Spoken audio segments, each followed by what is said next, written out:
निशाम् मद्गतेनान्तरात्मना श्रद्धावान् भजते यो माम् समे युक्ततमो मतः।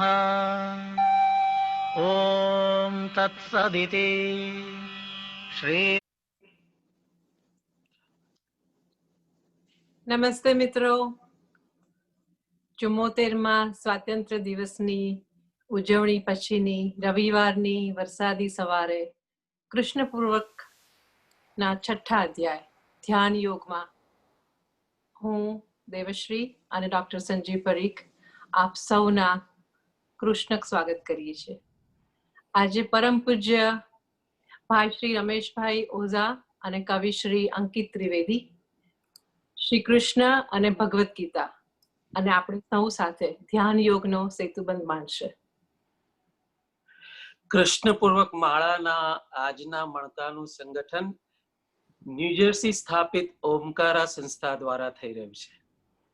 દેવશ્રી અને મારા ઓમકારાના સંકલન માટે ડોક્ટર તુષાર પટેલ અને ભાઈ શ્રી પિનાકિન પાઠકનો ખૂબ ખૂબ આભાર માનીએ છીએ. અર્ધેશ્વર ફરામજી ખબરદાર એક પારસી કવિએ કહ્યું હતું વર્ષો પહેલા, જ્યાં જ્યાં વસે એક ગુજરાતી ત્યાં ત્યાં સદાકાળ ગુજરાત. બસ સમજી લો, આનાથી ઓમકારાના જન્મ થયો હતો. આપણી ગુજરાતી ભાષા, સાહિત્ય અને સંગીતને આજની પેઢીથી આવતી પેઢી સુધી લઈ જવાનો મનસૂબો અને પ્રયત્નો ઓમકારા કરી રહ્યું છે. 2014 થી આજ સુધી ઘણા જ પ્રખ્યાત અને નવા અપ્રખ્યાત ઉગતા ગુજરાતી કવિઓ, સાહિત્યકારો અને સંગીતકારોને ખાલી નોર્થ અમેરિકા નહીં પણ મિડલ ઇસ્ટ, આખા દુનિયામાં એમની સર્જનાત્મક કલાઓનો આપણા ગુજરાતીઓ સુધી પહોંચાડવાનો અથાગ પરિશ્રમ કરી રહ્યા છે. આજકાલ કોવિડના વાદળોમાં પવન પડી ગયો હોવા છતાં 4G ના હલેસાને સથવારે ઓમકારા આપની સમક્ષ આજનો પ્રોગ્રામ રજૂ કરે છે. આ રસથાળ પીરસશે શ્રી અંકિત ત્રિવેદી અને પરમ પૂજ્ય ભાઈ શ્રી રમેશભાઈ ઓઝા. આવો આપણે એમનું સ્વાગત કરીએ. જય શ્રી કૃષ્ણ. જય શ્રી કૃષ્ણ.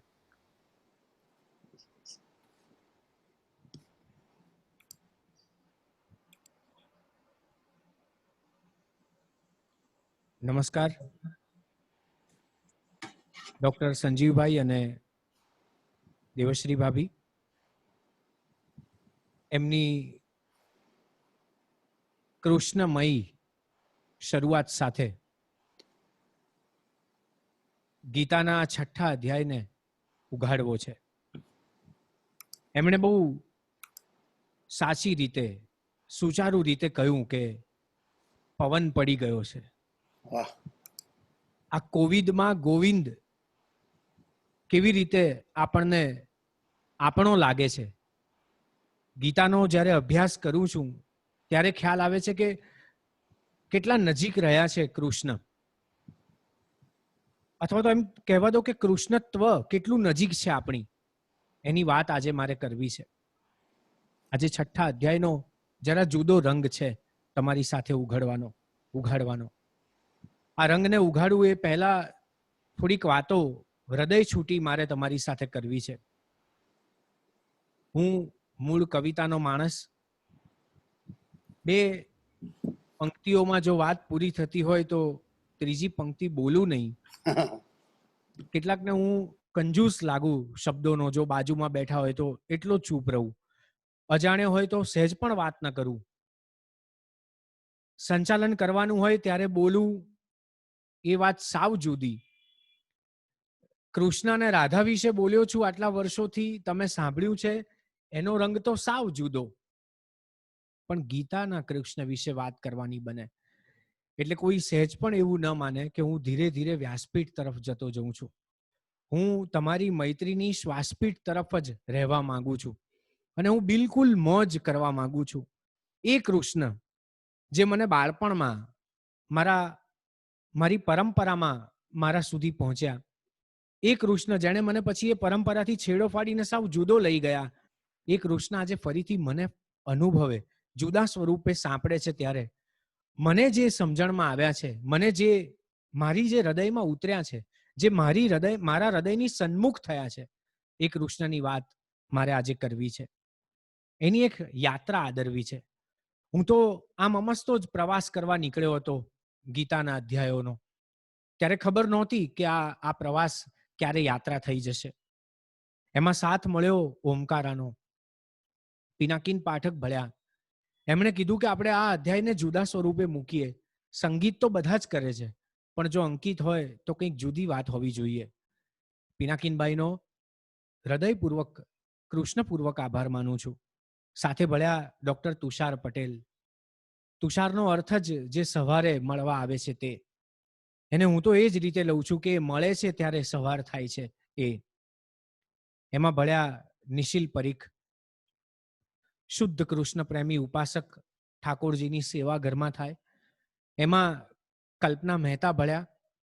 હું એને કલ અપના એવું કહું છું.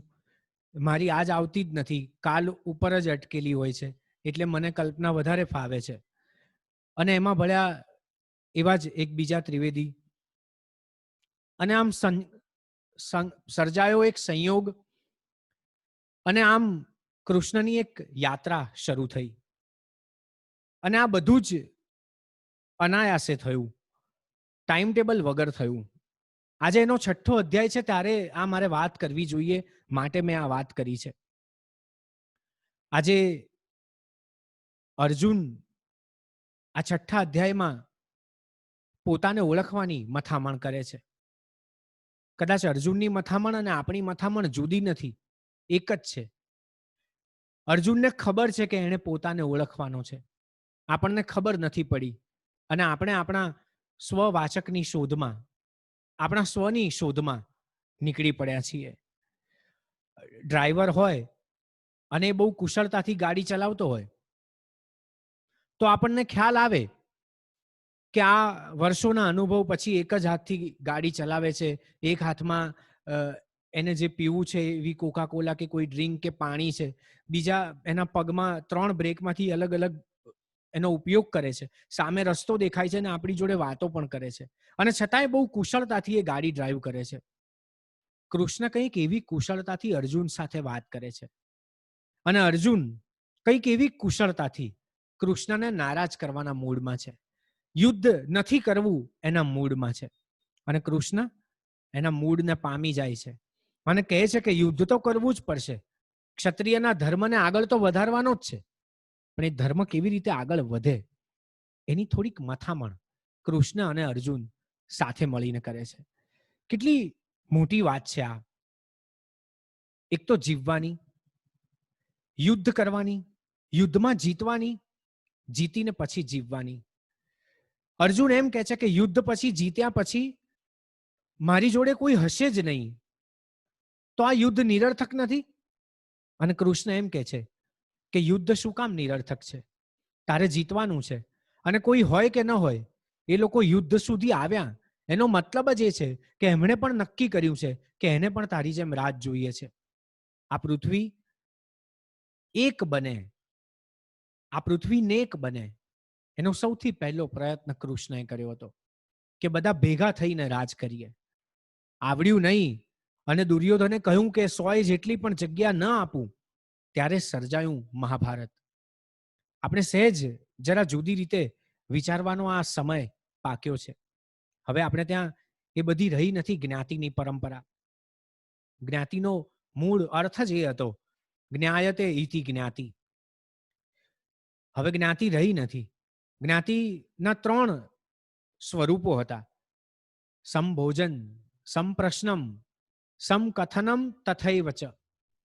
જ્યાં સાથે ભોજન લેવાનો મહિમા હોય, જ્યાં સાથે પ્રશ્નો પૂછવામાં આવે અને એનું સમાધાન થાય, અને સંકથનમ, પેટ છૂટી, હૃદય છૂટી વાત થાય.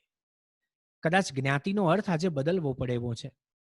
જ્ઞાતિનો અર્થ એટલો જ કરવો પડે એવો છે કે આજે માણસ હૃદય છૂટી વાત કરવા માંડે. એકબીજાને મળે ત્યારે પૂરેપૂરો મળે. આપણે એકબીજાને મળીએ છીએ ત્યારે અધકચરા મળીએ છીએ, સાવ નંખાઈ ગયેલા મળીએ છીએ, ન મળવાના મળીએ છીએ. એક મિત્ર બીજા મિત્રને પૂછતો હતો, અજાણ્યો હતો, બંને અજાણ્યા છે, ટ્રેનમાં સફર કરે છે, અને સફર કરતા કરતા એક મિત્રએ એની બાજુવાળાને પૂછ્યું કે તમને કોઈ વ્યસન છે? તમે દારૂ પીવો છો? એટલે બીજા મિત્રએ જવાબ એટલો સુચારુ રીતે આપ્યો. એણે એમ કીધું કે તમે ઇન્ક્વાયરી કરવા માંગો છો કે આમંત્રણ આપવા માંગો છો? આજે માણસ પૂરેપૂરો ખીલ્યો નથી, અડધો પડધો જીવે છે એવા સમયમાં જીવીએ છીએ આપણે. ત્યારે કૃષ્ણ એના બે પાસાઓ યાદ કરવા જોઈએ, એક વાંસળી અને બીજો શંખ. એણે વાંસળીથી બે વાત કરી, વાંસળીથી બે રીતે આપણને વશ કર્યા, એક વાત્સલ્યથી અને બીજા માધુર્યથી. વાત્સલ્યમાં જશોદા છે, માતૃભાવ છે, અને માધુર્યમાં ગોપી ભાવ છે, રાધા ભાવ છે. વાંસળીથી કૃષ્ણએ આ બંને ભાવને જુદી જુદી રીતે જોયા અને પછી 5 જન્ય ફૂંક્યો. આ 5 જન્ય ફૂંકતી વખતે એણે ધ્યાન રાખ્યું. કયું ધ્યાન? બહારની 5 ઇન્દ્રિયો અને અંદરની 5 ઇન્દ્રિયો, એ 10 ઇન્દ્રિયોને જેણે વશ કરી, એ કૃષ્ણ. હવે યોગેશ્વર સ્વરૂપ કૃષ્ણ છે. હવે પેલા બાળ સ્વરૂપ ઠાકોરજી એ તો છે જ, એની પૂજા તો ખરી જ, પણ આ ગીતા વખતે યાદ આવે છે એ યોગેશ્વર શ્રી કૃષ્ણ પ્રબુદ્ધ પુરુષ છે, પ્રજ્ઞાવાન છે, ચેતનાનો મહારથી લાગે છે. એ સમજાવે છે બધાને ત્યારે ખ્યાલ આવે છે કે કેટલું આ જગતમાં તુચ્છ છે. જ્યારે આપણે એને સમજીએ છીએ ત્યારે ખ્યાલ આવે છે કે આ જગત કેટલું નાદુરસ્ત છે. અને આ બધું થાય છે ક્યારે? 2 શબ્દો ઉપર. આ 6થા અધ્યાયની વાત કરું છું ત્યારે એના 2 શબ્દો બહુ અગત્યના છે, એક આશ્ચર્ય અને બીજો વિસ્મય. આશ્ચર્ય એ બહારથી હોય. આપણને ઘણી વાર થાય છે કે આજે આટલા બધા લોકો જોવે છે, આજે હમણાં રમેશભાઈ ઓઝા પૂજ્ય ભાઈશ્રી આવશે. આ બધા આશ્ચર્ય છે. આશ્ચર્ય સામેવાળાને પૂછવા માટે છે. એનો બધો જ દારો મદાર આશ્ચર્યનો સામેવાળા ઉપર છે. અને વિસ્મય એ ભીતરથી જન્મે અને એનો જવાબ પણ ભીતરને જ સાંપડે. ઈશ્વરમાં શ્રદ્ધા છે કે નહીં એવો પ્રશ્ન તમે પૂજારીને પૂછો ત્યારે આશ્ચર્ય બને. પણ મને ઈશ્વરમાં શ્રદ્ધા છે અને હવે દ્રઢ, જાગૃત, પાક્કી, આદ્રતાવાળી થતી જાય છે, એવી અનુભૂતિ થાય ત્યારે અંદરથી પ્રગટે, મને પણ ઈશ્વર માટે શ્રદ્ધા છે, મને પણ એનું વિસ્મય છે. મને ક્યારે થઈ ગઈ ઈશ્વર માટે શ્રદ્ધા એ મને ખ્યાલ ના આવ્યો. આ વિસ્મય અંદરથી પ્રગટે. આશ્ચર્યનો સંબંધ વિજ્ઞાન સાથે છે. વિજ્ઞાન જ્યાં જ્યાં જન્મ્યું ને ત્યાં માત્ર આશ્ચર્ય છે. તમે જુઓ, કશું પણ આશ્ચર્યચકિત કરી દેવું થાય ને ત્યાંથી જેનો જન્મ થાય, જે ક્ષણનો, એ વિજ્ઞાનની ક્ષણ છે. અને જ્યાંથી વિસ્મયનો જન્મ થાય એ બધી જ ક્ષણો અધ્યાત્મની ક્ષણો છે. ત્યાંથી અધ્યાત્મ પ્રગટે. એનો ભેટો જરા જુદો હોય. વિજ્ઞાન તો બહુ જુદું છે, દુર્લભ છે, ક્ષુલ્લક છે. કોરોનાની રસી શોધાઈ જશે પછી આપણે આટલા વૈજ્ઞાનિકોની રાહ નહીં જોઈએ. એ લોકો પણ એમના કામમાં હશે. આપણે પણ એ રસી લઈને આપણા કામમાં રહીશું. આ નથી શોધાયું ત્યાં સુધીનો આ વિકટ પ્રશ્ન છે. અને બહુ સાચી રીતે આ જોવા જેવો સમય છે. વિજ્ઞાનને આધ્યાત્મમાં ફેર એટલો જ છે કે વિજ્ઞાન જેની શોધ કરે છે ને એને મારવા માટે શોધ કરે છે. રસી શોધાઈ જાય ત્યાં સુધી જીવાણુઓને એ પોષે છે. પછી એ જ જીવાણુઓ મરી જાય ત્યારે એ રસીની શોધ થાય છે. આ વિજ્ઞાનનો નિયમ છે. એટલે જે આશ્ચર્યમાંથી આવે છે. આશ્ચર્ય છે એટલે ક્યાંક પૂર્ણ વિરામ પણ છે. અને અધ્યાત્મ ત્યાં છે જે પામે છે, ભીતરને પામે છે. બહારની શોધ નથી, ભીતરની શોધ છે. ભીતરનો ધોધ, ભીતરનો પ્રવાહ, ભીતરના ચક્ષુઓ ખુલે પછી જે સ્વયં સ્ફૂર્ત આપણને મળે એ શોધ છે અધ્યાત્મની. એટલે એમાં વિસ્મય છે. ત્યાં પૂર્ણ વિરામ નથી. ત્યાં તો પછી વિસ્મય પછીનું વિસ્મય પછીનું વિસ્મય જ છે. ખાલી પડળ ખુલતા જાય છે. આપોઆપ કંઈક દેખાય છે, અનુભૂતિ થાય છે. તમે સોમવારે શિવજીને જળ ચઢાવો પછી બીજા સોમવારે શિવજીને દૂધ ચઢાવવાનું મન થાય. પછી એમાં શ્રદ્ધા ઉમેરાય અને પછી ક્યારેક તમે રુદ્રી કરો, પછી એમાં શ્રદ્ધા ઉમેરાય અને તમે ક્યારેક આગળ વધો. આ વિસ્મય છે. તમારામાં ક્યારે પ્રગટ્યું એની તમને પણ ખબર નથી. શ્રદ્ધામાં વિસ્મય છે, આશ્ચર્યમાં શંકા છે, પ્રશ્નો છે.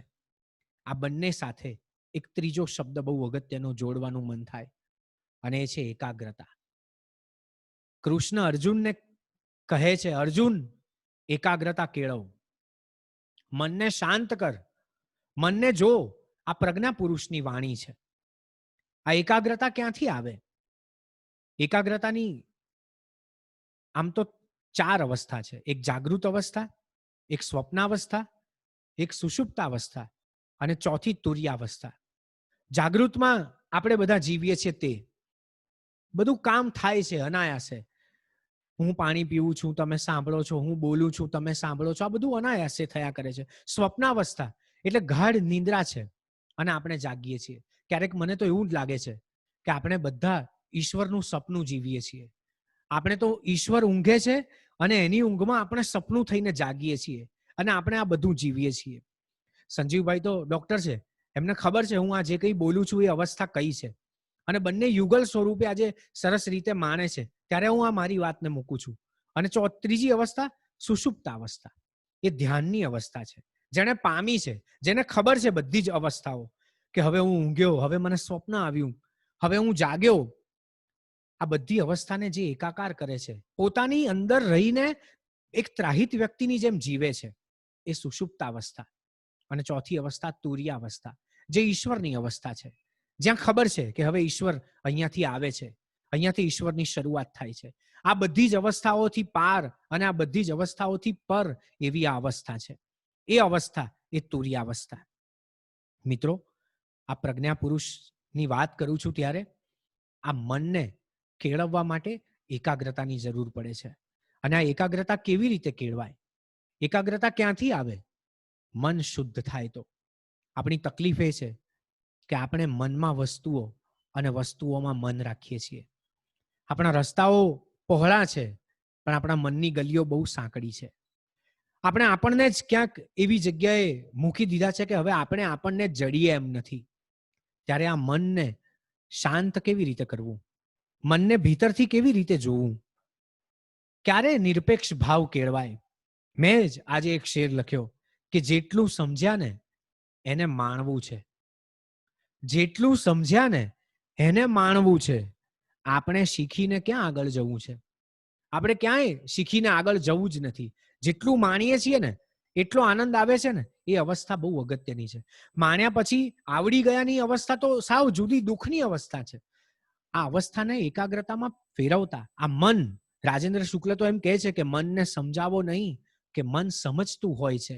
આ સમજ, આ અણસમજ એ સર્જતું હોય છે. આ બધું તો મન નક્કી કરે છે. આ સમજ, આ સમજણ, આ અનસમજણ, આ બધું નથી. આ બધું ક્યાં આવે છે? આ ના સમજ છે. આ બધું એકવાર મન ઉપર કાબુ આવી જાય પછી હૃદયનું પણ ક્યાં કંઈ ચાલે છે.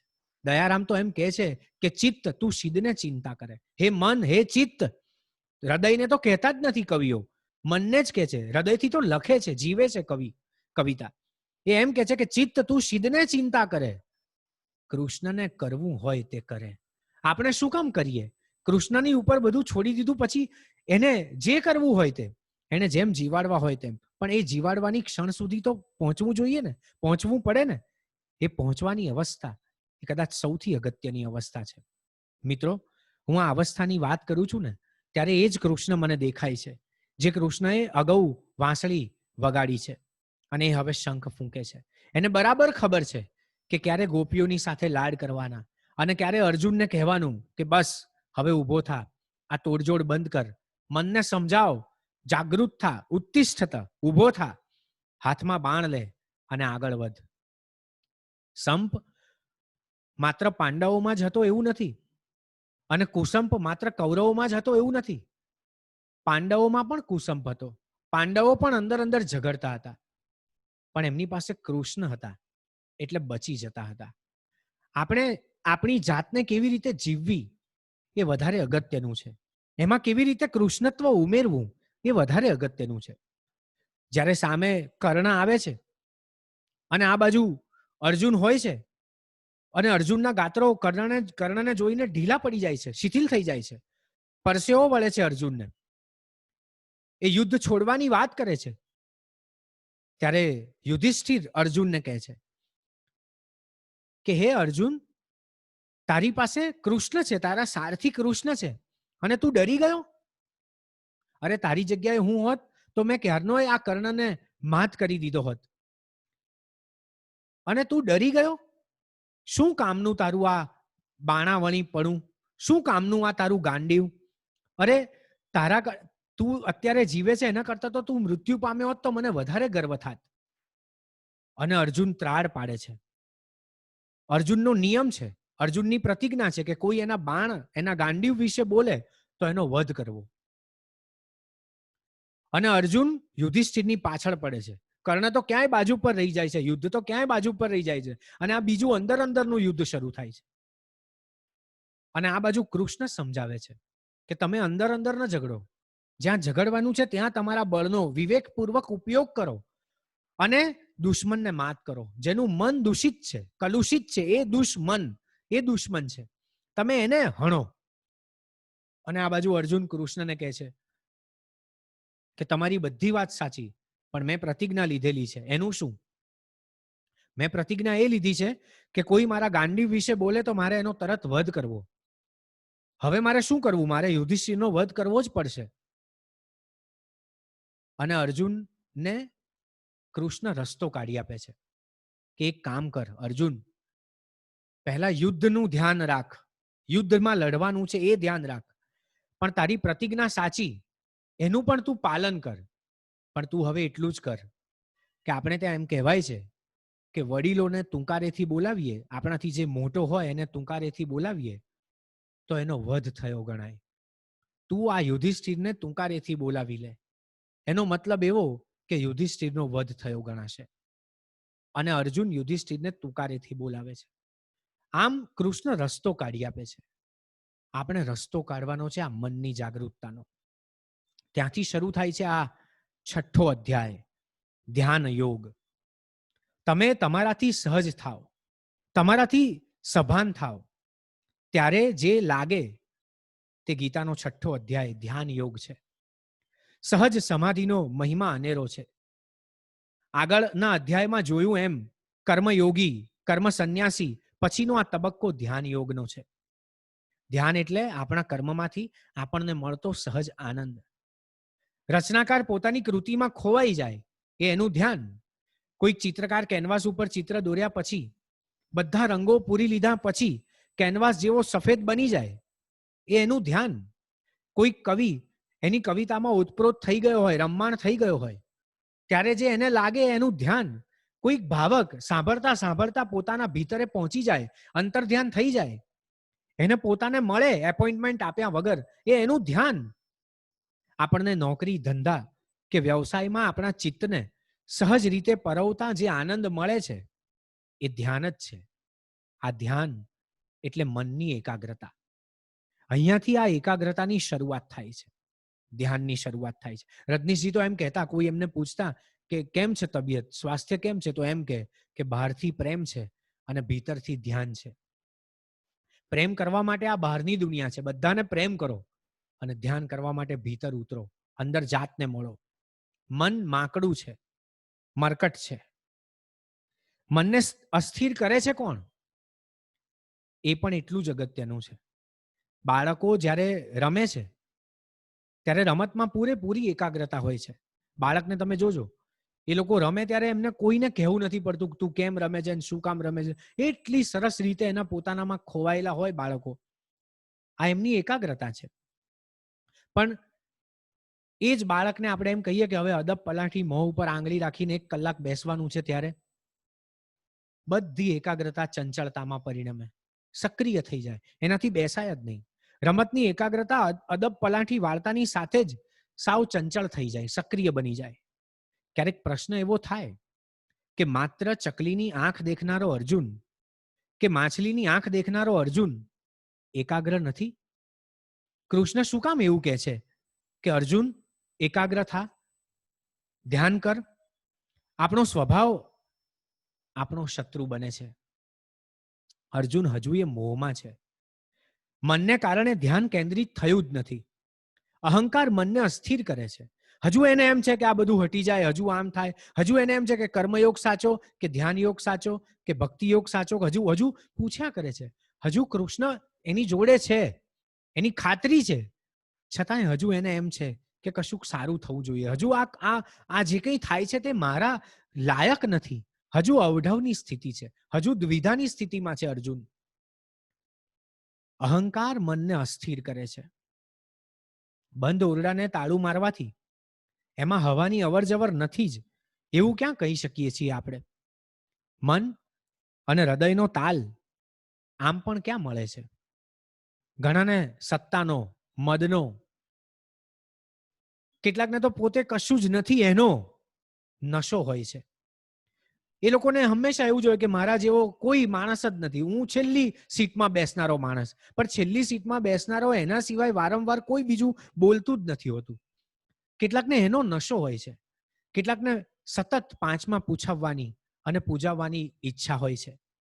સામે દેખાતું હોય અને ગ્રહણ ન કરીએ ત્યારે સંયમનો મહિમા છે, ત્યાગીએ ત્યારે ત્યાગનો મહિમા છે. અમનની સ્થિરતા કંઈક જુદી જ છે. રાતોની રાતો જાગ્યા હોવ છતાંય ચહેરા પર જાગરણનો આનંદ ન હોય એવો આનંદ મનની એકાગ્રતાનો આનંદ છે. ભૂલ કાઢે છે એ મન છે, ભૂલ સ્વીકારે છે એ હૃદય છે. આકાશમાં તારાઓ દેખીએ છીએ એનો મતલબ એવો નથી કે રાતે જ દેખાય છે. એનો મતલબ એવો છે કે અંધારું થાય છે ત્યારે તારાઓ આપણે જોઈ શકીએ છીએ, બાકી તારાઓ તો ત્યાંના ત્યાં જ છે. અજવાળું થાય છે ત્યારે પણ ત્યાં જ હોય છે. એ તો એમની જગ્યાએ સ્થિર જ છે. પૃથ્વી ફરે છે, અજવાળું અંધારું રમે છે અને આપણને તારાઓ દેખાય છે. ક્યારે એવો પ્રશ્ન થયો કે આ પૃથ્વી ઉપર ક્યારના કાંકરા છે, જેટલા કાંકરાઓ છે એમાં પણ આપણે તારાઓ જોઈ શકીએ? આ મનનો સ્વભાવ છે, આ હૃદયનો ભાવ છે. ગીતા આ વાતને મૂળમાં જઈ સમજાવે છે. કેરી મીઠી છે એની ખબર સૌથી પહેલા જીભને પડે છે, પરંતુ એનો આનંદ આત્માને આવે છે. જમવામાં મીઠું ઓછું છે કે વધારે એ તો તરત જ નક્કી થઈ જાય છે, પણ આપણો પ્રત્યેક કોળિયો જઠરની આહુતિ છે એવું જે સમજાવે છે એ ધ્યાન યોગ છે. આપણી બધી જ ક્રિયા ધ્યાનમાં થાય, આપણી બધી જ ક્રિયા આપણા ભીતરને ધ્યાનમાં રાખીને થાય. આપણો આત્મા ને આપણું શરીર જુદા નથી એની ખબર હોય એવી રીતે થાય એ ધ્યાન યોગ સમજાવે છે. આપણું પ્રત્યેક કર્મ આહુતિ છે. હું આ બોલું છું એ પણ આહુતિ છે, તમે સાંભળો છો એ પણ આહુતિ છે. આ બંને વચ્ચે પસાર થતું એકાંત પણ આહુતિ જ છે. પછી સ્થૂળ અને સૂક્ષ્મનો ભેદ ઓગળી જાય છે. કોઈકની પ્રતીક્ષા કરીએ છીએ એ પણ આહુતિ છે. પછી તમે પીઝા ખાઓ કે ખીચડી, તમારા સ્વાદમાં એકરસતા વધે તો સમજજો કે આત્મામાં સ્થિર થવાનું નજીક છે. આપણું મન આપણા આત્મામાં સ્થિર થાય એ જ ધ્યાન દ્વારા થયેલી યોગની પરાકાષ્ઠા છે. આ પરાકાષ્ઠાની વાત કરું છું ત્યારે આપણી વચ્ચે પૂજ્ય ભાઈશ્રી ઉપસ્થિત થયા છે. ભાઈશ્રીને હું નતમસ્તક દંડવત વંદન કરું છું. ભાઈશ્રીનું વાલ અવિરત મારી ઉપર વરસતું રહ્યું છે. એમની આજ્ઞા મુજબ આ થોડીક ચેષ્ટા કરું છું. એક બાળક માતાની સામે આંગણામાં રમતું હોય એમ હું આ 6થા અધ્યાય વિશે બોલવાની ગુસ્તાખી કરું છું. આપણે શરીરને સાચવવામાં આત્માનું અપમાન કરીએ છીએ. ચિત્તની એકાગ્રતા ત્યારે જ સધાય જ્યારે સમદ્રષ્ટિ અને માપસરનું ઉમેરાય. આપણો નરસૈયો આ અધ્યાત્મને એક જ પંક્તિમાં ઉજવે છે, સમદ્રષ્ટિને તૃષ્ણા ત્યાગી. જેને કોબીજ ફૂલવી છે, ફોલતા આવડે છે, એને ખબર છે કે પાંદડાઓ ક્યાં સુધી કાઢવા અને ક્યાંથી કોબીજને સમારવી. જેને ડુંગળી ખાવી છે એને ખબર છે કે ક્યાં સુધી એની છાલ કાઢવી અને ક્યાંથી એને સમારવી. ટામેટું નંદવાઈ ન જાય એ રીતે સમારતા બહુ ઓછી ગૃહિણીઓને આવડતું હોય છે. શાક સમારવામાં સભાન રહેનારા આપણને મનને સવારવામાં સભાન રહેવાનું છે એની ખબર ક્યારે પડશે? સ્વમાનને ક્યારે ઓગાળીશું? પૃથ્વીનો પ્રત્યેક જીવ એનું પોતાનું નસીબ લઈને આવ્યો છે, એનું પ્રારબ્ધ જીવે છે. તો પછી આપણે એમાંના એક જ છીએ, તો શું કામ સંદેહ અને સંશયમાં જીવીએ છીએ? શું કામ કારણ વગર નિરાશ થઈએ છીએ? આપણને જે મળ્યું છે એના કરતા વધારે જોઈએ છે આપણને. મનની છલાંગ બેઠા બેઠા પણ દરિયાના હિલોળાને શરમાવે એવી હોય છે. કેટલાકને પગાર ઓછો પડે, દવા ઓછી લેવી છે, વ્યવસાયમાં આગળ વધવું છે. આમ આગળ ને આગળ નામનો શબ્દ મટીને આપણા શ્વાસ કરતા પણ વધારે અગત્યનો બની ગયો છે. મળ્યું છે એનો આનંદ માણવાનું આપણે ચૂકી ગયા છીએ. માપસરનું જીવીશું તો માફકસરનું સદી પણ જશે. સમદ્રષ્ટિ અને માફકસરપણું તે આનું નામ. આપણી નજર શુદ્ધ બને ત્યારે મન વિકારોનો વિનાશ કરે. ભેળસેળ વગરનું નિર્ભેળ જીવવું ત્યારે જ શક્ય બને જ્યારે જે દેખાય તે બધું જ નારાયણ સ્વરૂપ લાગે. અર્જુન તો કહે છે કે આ બધું સાંભળ્યા પછી હે કૃષ્ણ, મનને સ્થિર કેમ કરવું તે મહાપ્રશ્ન છે. મનની ચંચળતા વિશેનો મારો સંશય ટાળો. કૃષ્ણ કહે છે તું જાગૃત નસીબદાર છે, તને સંશય પણ થાય છે. આપણી નિષ્ફળતા અને નિરાશાનું એક કારણ એ પણ છે કે આપણે ખોલી નથી શકતા. જ્યાં બોલવાનું હોય ત્યાં બોલી નથી શકતા. જ્યાં જીવવાનું હોય ત્યાં જીવી નથી શકતા. કાં તો ભૂતકાળમાં હોઈએ છીએ, કાં તો ભવિષ્યની ચિંતામાં. એટલે જ મનને કશું કળી નથી શકાતું, આત્માને મળી નથી શકાતું. અર્જુન તો ત્યાં સુધી કહે છે કે હે કૃષ્ણ, આ યુદ્ધમાં 2 દિવસ રહીને મૃત્યુ પામીશું તો પછી આ જ્ઞાન યોગનો મતલબ શું? આપણને પણ નાની નાની વાતે મરી જવાના વિચારો આવે છે. જાણે આત્મહત્યા માટે જન્મ્યા હોઈએ એ હદે નિરાશા જોડે સગપણ બાંધીને આપણે જીવીએ છીએ. અજાણી ઉદાસીઓને ઓળખીતી કરીએ છીએ આપણે, કારણ કે હજુ આપણે શરીરને ઓળંગતા જ નથી, આત્માને ઓળખતા જ નથી. શ્રી કૃષ્ણ કહે છે મૃત્યુ લાંબા ગાળાની ઊંઘ છે. જો આપણને રોજની ઊંઘથી ડર ન લાગતો હોય તો મૃત્યુનો ભય શું કામ? ધ્યાન યોગ એટલે જ જરૂરી છે. એનાથી પૂર્વજન્મનો અભ્યાસ જાગૃત થાય છે. મનને મોહવશ થતું નથી. કોઈ યોગભ્રષ્ટ આત્મા જ કર્મયોગીના કુળમાં જન્મ લે છે. એની પાસે પૂર્વજન્મની કુંડળી આ જન્મમાં પણ જાગૃત હોય છે. કર્મયોગી સૌથી મોટો તપસ્વી છે. એનું આસન જ્ઞાનયોગી જોડે ભલે હોય, વારે તહેવારે ચલણી નોટો જ કામમાં આવે છે, એટલું સોનું કામમાં નથી આવતું. રાજેન્દ્ર શુક્લની ભાષામાં કહું તો હોઈએ જ્યાં ત્યાં જ ઝળહળીએ અમે. આત્માને ઓળખશો તો પૂર્વજન્મની ભાળ પણ મળશે. સાધના ક્યારેય એળે જતી જ નથી. સાધના કરવા માટે સાધન સૌથી વધારે જરૂરી છે. એના માટે મૌનની વાણી અને વાણીનું મૌન અનિવાર્ય છે. દ્રઢ સંકલ્પ કરવાનો છે. સાર પણ અસાર છે એ યાદ રાખવાનું છે. સાદી ભાષામાં કહું તો મન ફાવે તેમ નહીં, મનને ભાવે તેમ જીવવાનું છે. ધ્યાન યોગ એટલે આપણી સોબત સાથેનો મૈત્રી યોગ. કૃષ્ણ કર્મ છે, અર્જુનને અનુસરવાનું છે તે ધર્મ છે. બંનેથી પ્રગટ થાય છે તે યોગ છે. આપણે ભીતરના પરમાત્મા સાથે સૂઝબૂઝ સાથેની મૈત્રી રાખીશું તો આપણા સંશય પણ ટળી જશે. રોજબરોજની ઊંઘ મૃત્યુનું રિહર્સલ નહીં લાગે. આપણી પ્રત્યેક પળની જાગૃતિ ઉત્સવ થઈ જશે. રજનીશજીની ભાષામાં આમાર બાની આમાર ઉત્સવ. મન સમજી જાય ત્યારે શરીરને સુખ આવે, આત્માને આનંદ. મન જીદ કરે ત્યારે શરીરને દુઃખ આવે, આત્માને વિષાદ. આપણી રોજ બરોજની નિરાશા, ગરતા, બ્લોક કરવાના નંબરોની સંખ્યા, કટુતા સાથે બોલવાના વેણ, સંબંધો સાથેની સરખામણી, મોહવશ પ્રેમ અને પ્રેમવશ વાસના, આપણી પ્રત્યેક પળે બદલાતી ભાવદશા આપણા ઘાટ ઘડ્યા વગરના આત્માની ચાડી ખાય છે. શરીરની અધકચરી ગોઠવાયા વગરની કક્કાવારી છે આ બધું. આપણો સંદેહ આપણો દેહ જ દૂર કરી શકે. કૃષ્ણ તો શ્વાસ જેટલા જ નજીક છે.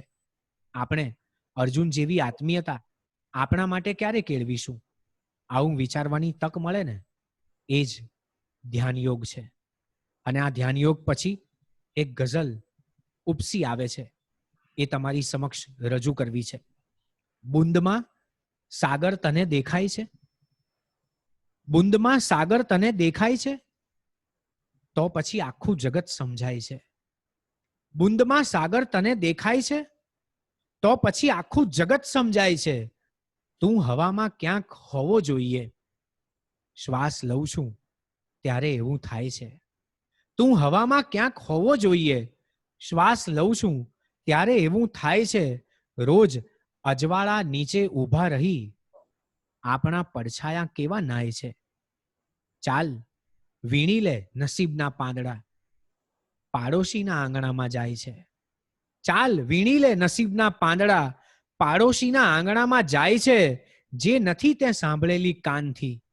સાવ એવી વાતમાં ભરમાય છે, બુંદમાં સાગર તને દેખાય છે, તો પછી આખું જગત સમજાય છે.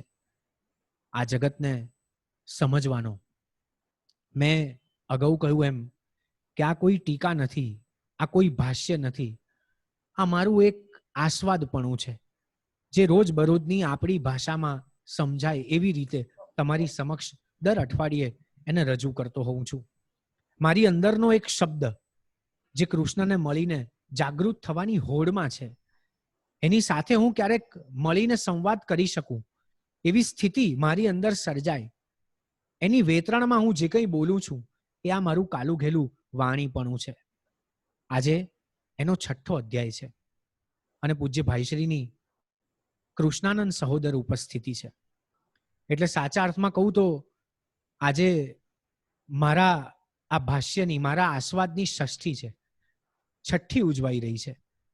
અને આ 6ઠ્ઠી ઉજવાય એમાં જ્યારે સ્વયં સાક્ષાત પોતાની ભીતરને મળેલો, પોતાના ભીતરના વાતાવરણને જાણેલો જણ આપણી જોડે ઉજવવા આવતો હોય, ત્યારે આંખોના આંસુ યમુના જળ ન થાય તો જ નવાઈ છે. હું કશું જ કહ્યા વગર વિશેષણ નિરપેક્ષ વ્યક્તિત્વ પૂજ્ય ભાઈશ્રીને વિનંતી કરીશ કે આ પ્રસંગે એમની પ્રસન્નતા વ્યક્ત કરે. પૂજ્ય ભાઈશ્રી. કૃષ્ણમ વંદે જગદગુરુમ. શ્રી ગુરુભ્યો નમઃ. આપ સૌને જય શ્રી કૃષ્ણ. અંકિતભાઈ, આપ સૌને ભગવદ્ ગીતાનું આસ્વાદન કરાવી રહ્યા છે. થોડો સમય એમને સાંભળતા જાણવા મળ્યું કે 6ઠા અધ્યાય ઉપર આત્મસંયમ યોગ ઉપર ચર્ચા થઈ રહી છે, અથવા તો આજની ચર્ચા એના ઉપર ચાલી રહી છે.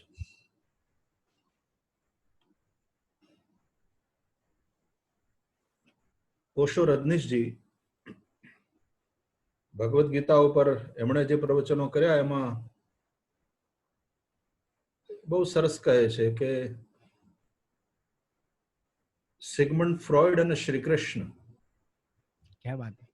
એ બંને મનને સ્પર્શીને બોલે છે. ગીતા પણ માનવતાનું મનોવિજ્ઞાન છે. પણ ફરક એ છે સિગમન્ડ ફ્રોઈડમાં અને શ્રી કૃષ્ણમાં કે ફ્રોઈડ મનોવિશ્લેષક છે, જ્યારે શ્રી કૃષ્ણ મનોસંશ્લેષક છે. વિશ્લેષણ એક વાત થઈ અને સંશ્લેષણ એ બીજી વાત થઈ. ઘણીવાર આપણે સમસ્યા વિશે બતાવીએ પણ સમસ્યાના સમાધાનને સ્પર્શ કરવાનું ભૂલી જઈએ છીએ. સમાધાન માટે થઈને સમસ્યાને ઓળખવી, સમસ્યાને સરખી રીતે જાણવી એ નિશ્ચિતપણે જરૂરી છે, આવશ્યક છે, પણ એ પહેલું પગથિયું છે. અંતે તો માણસે સમાધાન સુધી જવાનું હોય છે. અને ભગવાન શ્રી કૃષ્ણે એક મનોસંશ્લેષકના રૂપમાં સમાધાન આપ્યા છે. પ્રશ્ન અર્જુનના છે અને ઉત્તર શ્રી કૃષ્ણના છે. આ શ્રી કૃષ્ણાર્જુન સંવાદે આવું આપણે દરેક અધ્યાયના અંતે પુષ્પિકામાં વાંચીએ છીએ. ઇતિ શ્રીમદ ભગવદ્ ગીતાસુ ઉપનિષત્સુ. ભગવદ્ ગીતાને ઉપનિષદની કોટીમાં મૂકી દેવામાં આવી છે. ઉપનિષદોનો સાર. સર્વોપનિષદો ગાવો દુગ્ધા ગોપાલ નંદન પાર્થો વત્સ સુધીર ભોક્તા દુગ્ધમ ગીતા મૃતમ મહત.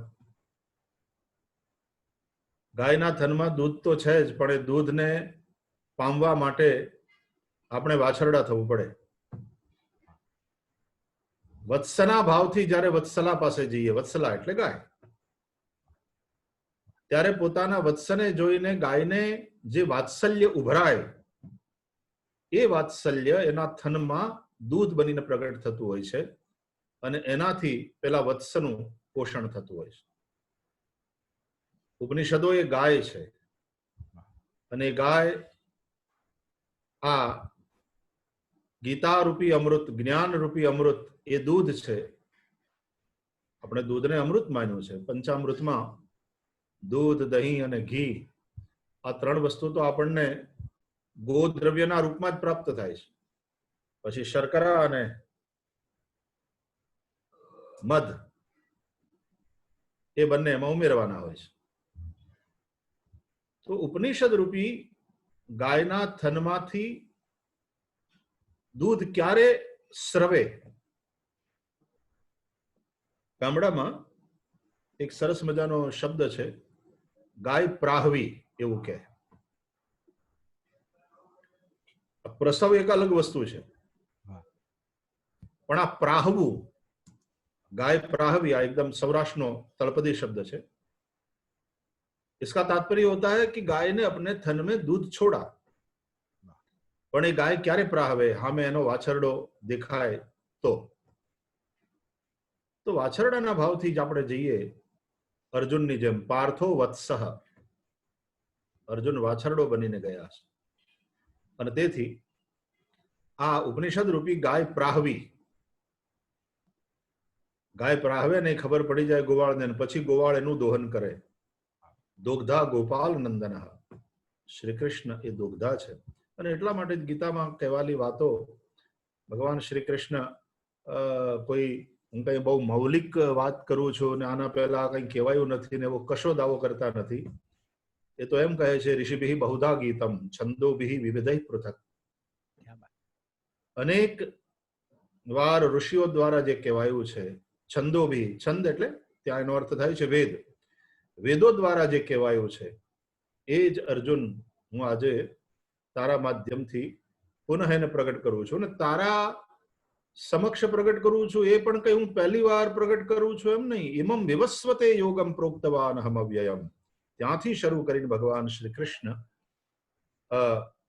એ જ સત્યને જરા જુદા અંદાજમાં प्रस्तुत करे. एकम सत्य, सत्य एक ही है, यानी प्रस्तुतिकरण नो अंदाज जुदो जुदो होय. आत्मसंयम योग पर आप सब चर्चा કરી રહ્યા છો અને માનવતાનું મનોવિજ્ઞાન એવા અદ્ભુત ગ્રંથ ભગવદ ગીતા, એના ઉપર અંકિતભાઈ આપ સૌને આસ્વાદન કરાવી રહ્યા છે. નિશ્ચિતપણે ક્યાંક ક્યાંક થોડું થોડું ઝાંખું ઝાંખું સમજાય તોય જીવન ધન્ય થઈ જાય એવી આ નનકુડી એવી સપ્તશતી છે.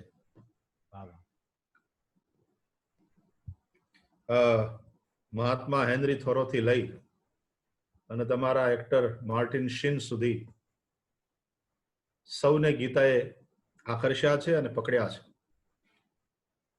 હેનરી થોરો એ ક્યારેક ગીતા વાંચતા વાંચતા અચાનક નાચવા માંડે અને કોઈ કહે કે પાગલ થઈ ગયા છો, અને એનો જવાબ હતો કે જરૂર, સાચે જ આ નનકુડી એવી પુસ્તિકાએ મને પાગલ કરી દીધો, કારણ કે મારી પાસે કોઈ એવો પ્રશ્ન નથી જેનો જવાબ મને આ નાનકડી સપ્તશતીમાંથી ન મળ્યો હોય. અને માર્ટિન શીનને કોઈ એકવાર પૂછ્યું હતું, आई थिंक अंकितભાઈ, मार्टिन શીને ગાંધી ફિલ્મની અંદર પેલા પત્રકારનો રોલ ભજવ્યો હતો, બરાબર ને? That actor was Martin shin. Correct correct. અને એને કોઈએ પૂછ્યું કે તમે કોઈ આઇલેન્ડ ઉપર એકલા છો, what would you like to have with you at that time? તો માર્ટિન શીને કહ્યું Bhagavad Gita and Bible, because he is a Christian. તો બાઇબલની વાત કરી પણ એને ભગવદ ગીતાનું નામ લીધું પહેલા વહેલા. એટલે આવો એક વૈશ્વિક ગ્રંથ કૃષ્ણને આપણે જગતગુરુ કહીએ છીએ. આખા જગતે જેના નામની કંઠી બાંધી હોય અને ગુરુ તરીકે સ્વીકાર્યા હોય એ જગતગુરુ એમ નહીં, પણ જેના વિચારો irrespective of cast, colour and creed સમગ્ર જગતના કલ્યાણ કરવામાં સમર્થ હોય એ જગતગુરુ છે. અને એટલા માટે ભગવદ ગીતા એ હંમેશા પ્રસ્તુત રહેવાની, સમસ્યાઓ પણ કાયમ રહેવાની. જીવન છે ત્યાં સુધી સમસ્યા છે. તો એની સામે ભગવદ્ ગીતાના માધ્યમથી આપણને સમાધાન પણ પ્રાપ્ત થાય છે. અને એવું માનવાની ભૂલ કરવાની જરૂર નથી કે માત્ર આધ્યાત્મિક માર્ગદર્શન જ છે ભગવદ્ ગીતામાં. ના, વ્યવહારિક માર્ગદર્શન પણ છે. આપણા રોજિંદા જીવનમાં આપણને સતાવતા પ્રશ્નો અને સમસ્યાઓનું સમાધાન ભગવદ્ ગીતામાં છે. અત્યારનો જે સ્પર્ધાત્મક યુગ છે અને એમાં પાછી કોરોના જેવી મહામારીને કારણે જે એક પરિસ્થિતિમાં ડ્રાસ્ટિક ચેન્જ આવી જાય એને કારણે થઈ અને માણસ એટલો બધો સ્ટ્રેસમાં આવી જાય, ત્યારે સ્ટ્રેસ મેનેજમેન્ટમાં પણ ભગવદ્ ગીતા બહુ ઉપયોગી થાય છે. પડ્યા છે સમાધાન દરેક જગ્યાએ, આપણે શોધવાના છે. ઘણીવાર આપણી જ વસ્તુ આપણા ઘરમાં આપણે હાથે મુકાઈ હોય ને પછી ભૂલાઈ જઈએ અને પછી આખું ઘર ગોતવું પડે. અહીંયા જ મૂકી હતી, અહીંયાથી કોણે, થોડો વચ્ચે માણસ ગુસ્સે થતો જાય, અહીંયા જ મૂકી હતી, તમે લોકો મારી વસ્તુઓને હટાવી નાખો છો, આડી અવળી કરી નાખો છો, વગેરે વગેરે. પણ અંતે હોય એ ઘરમાં જ, એને શોધવી પડે. એમ આપણી દરેક સમસ્યાઓનું સમાધાન ભગવદ્ ગીતામાં છે. આવું માત્ર અંકિતભાઈ કે હું કહું કે બીજા ગીતા ઉપરના પ્રવચન કરનારા આપણા મહાપુરુષો કહેતા હોય એવું નથી. પણ અનેક આદ્ય શંકરાચાર્યથી માંડીને જેમણે ભાષ્ય લખ્યા, શાંકર ભાષ્ય એક બહુ સરસ મજાનું ભાષ્ય છે ભગવદ્ ગીતા ઉપરનું. અને એ તો આપ સૌ જાણો જ છો કે આચાર્યો જે આપણા થયા એ આચાર્ય પદવીને પ્રાપ્ત કરવા માટે પ્રસ્થાન ત્રયી ઉપર ભાષ્ય કરે. બ્રહ્મસૂત્ર, ભગવદ્ ગીતા અને ઉપનિષદો. એ પ્રસ્થાન ત્રયી એટલે હું તો કથામાં કહેતો રહેતો હોઉં છું કે પ્રસ્થાન ત્રયી એ આપણા સનાતન ધર્મની સુપ્રીમ કોર્ટ છે. વાહ. કોઈ પણ પ્રશ્નનું જે સમાધાન છે અંતિમ પ્રસ્થાન ત્રયી દ્વારા પ્રમાણિત હોય એ સમાધાનને આપણે માન્યું છે. અને એટલા માટે આપણા આચાર્ય મહાપુરુષો પ્રસ્થાન ત્રયી ઉપર ભાષ્ય કરી અને પછી આચાર્યત્વને પામ્યા છે. એવી ભગવદ્ ગીતા આદ્ય શંકરાચાર્ય કે રામાનુજાચાર્યજીથી લઈ અને એક્ટર માર્ટિન શીન સુધી સૌને જો આકર્ષી જતી હોય તો આપણને પણ એ ગમે. અને અંકિતભાઈ જેવા કવિ મનીષીના મુખે આપ એની રસાળ ભાષામાં, સાહિત્યિક ભાષામાં, ક્યારેક ઘણીવાર માણસને જ્ઞાન શુષ્ક લાગતું હોય પણ કોઈ કવિ હૃદય જ્યારે એ જ વાતને, એ જ સત્યને આપણી સામે મૂકે ત્યારે નિશ્ચિતપણે સત્ય શુષ્ક નથી રહેતું, એ રસીલું થઈ જતું હોય છે. મને આજે જ અંકિતભાઈએ કહ્યું કે આપ થોડી વાર જોડાશો તો અમને આનંદ થશે. મને પણ આનંદ થયો આપ સૌને મળીને. આગળના આવા જ એકબીજા સત્સંગ માટે હું તૈયાર થઈ રહ્યો છું. એટલે આપ સૌથી હવે રજા લઈશ. મારી ખૂબ ખૂબ પ્રસન્નતા. જગતગુરુ ભગવાન શ્રી કૃષ્ણને વંદન અને પ્રણમીને એ પ્રાર્થના કે ઝાંખું ઝાંખું અજવાળું ગીતા વાંચતા વાંચતા કે ગીતા ઉપર વિચારતા અમારા હૃદયમાં પણ થાય એવી કૃપા હે ગીતા ગાયક ભગવાન શ્રી કૃષ્ણ અમારા સૌ ઉપર કરો. કૃષ્ણમ વંદે જગદગુરુમ. આપ સૌને વંદન. જય શ્રી કૃષ્ણ. જય શ્રી કૃષ્ણ.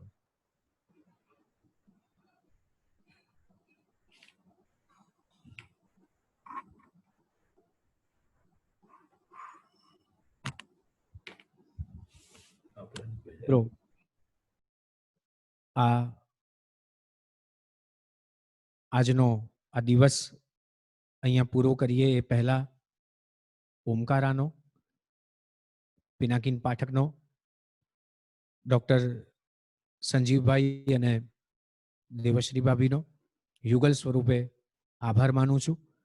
અને કાર્યક્રમનો હવે પછીનો દોર હું ડોક્ટર તુષાર પટેલને સોંપું છું.